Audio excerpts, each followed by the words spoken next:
ఏ వ్యక్తి విజేత, ఏ వ్యక్తి పరాజిత అనే అంశంపై రచయిత తెలియపరిచిన విషయాలను మీకు తెలియపరచడానికి ప్రయత్నిస్తాను.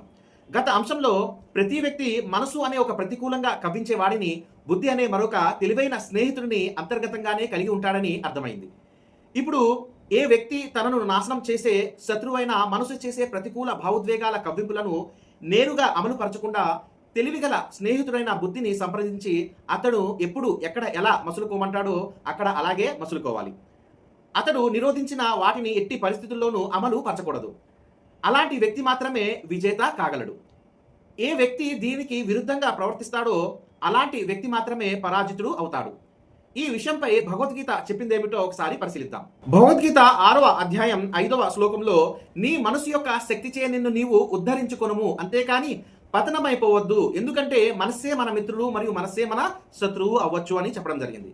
మరో శ్లోకం భగవద్గీత 6వ అధ్యాయం 6వ శ్లోకంలో మనసులోని ప్రతికూల భావోద్వేగాలను జయించిన వారికి అది వారి మిత్రుడు, అలా చేయలేని వారికి అదే మనస్సు ఒక శత్రువు వలె పనిచేస్తుంది అని చెప్పడం జరిగింది. ఈ శ్లోకాల్లో గమనార్హ విషయం ఏమిటంటే ఉద్ధరేదాత్మనాత్మనం, నిన్ను నువ్వే ఉద్ధరించుకో అన్న ఆజ్ఞ.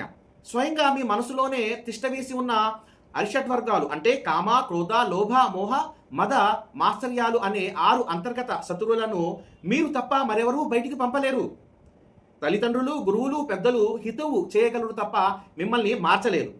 ధర్మగ్రంథాలు, ఋషులు, ప్రవక్తల ప్రబోధనలు కూడా మిమ్మల్ని మార్చలేవు. చివరికి మీరు ఎంతో ప్రగాఢంగా కోరుకుంటేనే కానీ మీ ఆంతర్యంలో ప్రతికూల భావోద్వేగాలను ఆ సృష్టికర్త సైతం తాను మనిషికి ఇచ్చిన స్వేచ్ఛను బట్టి తొలగించడు.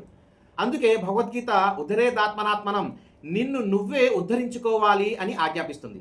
భగవద్గీత ఇచ్చిన ఆజ్ఞను అనుసరించి ఒక వ్యక్తి తనను ఎంతో బలంగా తుచ్చ కోరికల వైపులాగే మనసుకి లొంగిపోకూడదు, మరియు దానికి బదులు తానే స్వయంగా దానిని బలంగా లాగి తన బుద్ధికి లోబర్చుకోవాలనే విషయం మనకి అర్థమవుతుంది.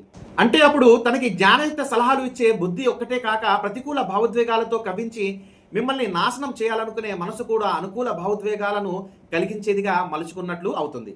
తద్వారా మనిషికి 2 లాభాలు కలుగుతాయి. వాటిలో మొదటిది ప్రతికూల భావోద్వేగాలకి గురి చేసే అంతర్గత శత్రువు అంతమవుతాడు. 2 అనుకూల భావోద్వేగాలను కలిగించే 2వ స్నేహితుడు దొరుకుతాడు. ఈ ప్రక్రియ వలన ఒక మనిషిలో ఉన్న ప్రతికూల శక్తి కాస్త అనుకూల శక్తిగా రూపాంతరం చెందుతుంది.